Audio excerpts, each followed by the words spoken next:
Iranian ആണവ കേന്ദ്രങ്ങൾക്കെതിരായ സൈനിക ആക്രമണങ്ങൾക്ക് അംഗീകാരം നൽകണമെന്ന് ആവശ്യപ്പെട്ട് അമേരിക്കയിൽ സമ്മർദ്ദം തുടരുന്ന ഇസ്രയേൽ പ്രധാനമന്ത്രി ബെഞ്ചമിൻ നെതന്യാഹുവിനെ ഞെട്ടിച്ചുകൊണ്ടാണ് ഇറാനുമായി നേരിട്ട് ചർച്ചകൾ നടത്താനൊരുങ്ങുന്നു എന്ന പ്രസിഡന്റ് ഡൊണാൾഡ് ട്രംപിന്റെ പ്രഖ്യാപനം വന്നത്.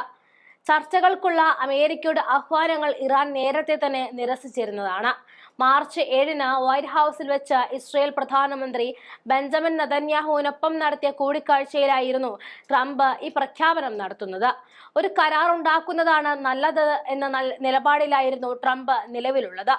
കാരണം അടിക്ക് തിരിച്ചടി എന്ന നിലപാടിൽ നിൽക്കുന്ന ഇറാനുമായൊരു യുദ്ധത്തിനുള്ള കെൽപ്പൊന്നും അമേരിക്കൻ പടയ്ക്ക് ഇപ്പോൾ ഇല്ല. അതുകൊണ്ട് തന്നെ ഒരു യുദ്ധത്തിന് ട്രംപായിട്ട് തുടക്കമിടാനും പോകുന്നില്ല. കാരണം പിന്നീട് അമേരിക്കയ്ക്ക് എന്ത് സംഭവിക്കുമെന്ന് ട്രംപിന് നന്നായി തന്നെ അറിയാം. ഇറാന്റെ ആണവ അഭിലാഷങ്ങൾ നിയന്ത്രിക്കാനുള്ള നയതന്ത്ര ശ്രമങ്ങൾ പരാജയപ്പെട്ടാൽ അവർ വലിയ അപകടത്തിൽ പെടുമെന്നും മുന്നറിയിപ്പ് നൽകി ട്രംപ് അത്തരമൊരു നീക്കത്തെക്കുറിച്ച് സ്വപ്നത്തിൽ പോലും വിചാരിച്ചാൽ പിന്നെ അതിന് മറുപടി പറയുക ഇറാന്റെ ഭൂഗർഭ അറകളിൽ വൻ നശീകരണ ശേഷിയുള്ള മിസൈലുകളായിരിക്കുമെന്നതിൽ സംശയമില്ല. ലോകമെമ്പാടുമുള്ള അമേരിക്കയുടെ സ്ഥാപനങ്ങൾ തരിപ്പണമാക്കുവാനുള്ള മിസൈലുകൾ ഇറാൻ സജ്ജമാക്കിയിട്ടുണ്ട് എന്ന് ഇറാൻ ഭരണകൂടം വ്യക്തമാക്കിയിരുന്നു. വിക്ഷേപിക്കാൻ തയ്യാറായ ഈ മിസൈലുകളിൽ ഗണ്യമായ എണ്ണം രാജ്യത്തുടനീളം സജ്ജീകരിച്ചിട്ടുള്ള ഭൂഗർഭ അറകളിൽ ഭദ്രമാണ്. അവ വ്യോമാക്രമണങ്ങളെ ചെറുക്കാനായിട്ട് രൂപകൽപ്പന ചെയ്തിട്ടുള്ളവയാണെന്ന് ഇറാൻ ഔദ്യോഗിക വൃത്തങ്ങളെ ഉദ്ധരിച്ചുകൊണ്ട് ടെഹ്റാൻ ടൈംസ് പുറത്തുവിട്ട റിപ്പോർട്ടിൽ ഉണ്ടായിരുന്നു. ആണവ കരാറുമായി ബന്ധപ്പെട്ട് നിരന്തരം ചർച്ചകൾ നടക്കുന്നു എന്നല്ലാതെ തീരുമാനമെടുക്കാൻ ഇറാൻ വൈകുന്നതിൽ ഏറെ പ്രകോപിതനായിട്ടാണ് ഇറാനു നേരെ ട്രംപ് നേരത്തെ ബോംബ് ഭീഷണി മുഴക്കിയിരുന്നത്. ഇറാനിൽ ബോംബിടാൻ പണ്ടേ ആഗ്രഹിച്ചിരുന്ന നെതന്യാഹുവിന് പക്ഷേ ട്രംപിന്റെ ഈ പ്രഖ്യാപനം അത്ര ബോധിച്ചിട്ടില്ല എന്നാണ് മുതിർന്ന രാഷ്ട്രീയ വിശകലന വിദഗ്ധൻ മാർവാൻ ബിഷാര അഭിപ്രായപ്പെട്ടത്. എന്നാൽ ട്രംപ് വളരെ കാലമായി ഒരു കരാറാണ് ആഗ്രഹിക്കുന്നത് എന്ന് അദ്ദേഹം പറഞ്ഞു. കഴിഞ്ഞ വർഷം ഇറാനിൽ ഇസ്രയേൽ നടത്തിയ വ്യോമ ആക്രമണത്തോടെ ഇറാന്റെ പ്രതിരോധം ദുർബലമായെന്ന വിശ്വാസത്തിലാണ് നെതന്യാഹു. അതുകൊണ്ടാണ് അമേരിക്കയെ മുൻനിർത്തി ഇറാനെ അവസാനിപ്പിക്കാൻ ആണവ ചർച്ചയെ ഒരു മികച്ച അവസരമാക്കി മാറ്റുവാൻ നെതന്യാഹു ശ്രമിക്കുന്നതും.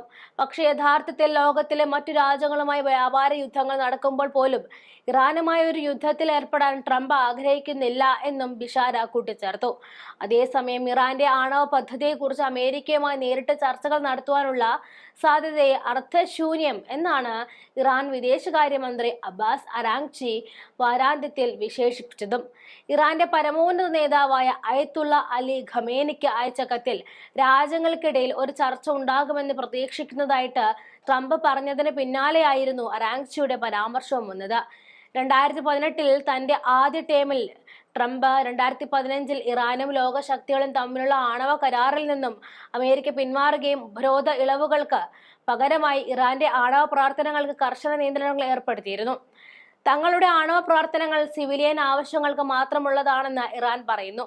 അതേസമയം മേഖലയിൽ അമേരിക്കയുടെ പരമോന്നത സഖ്യകക്ഷിയായ ഇസ്രയേലിന് അപ്രഖ്യാപിത ആണവായുധ ശേഖരമുണ്ടെന്നും വ്യാപകമായി വിശ്വസിക്കപ്പെടുന്നു.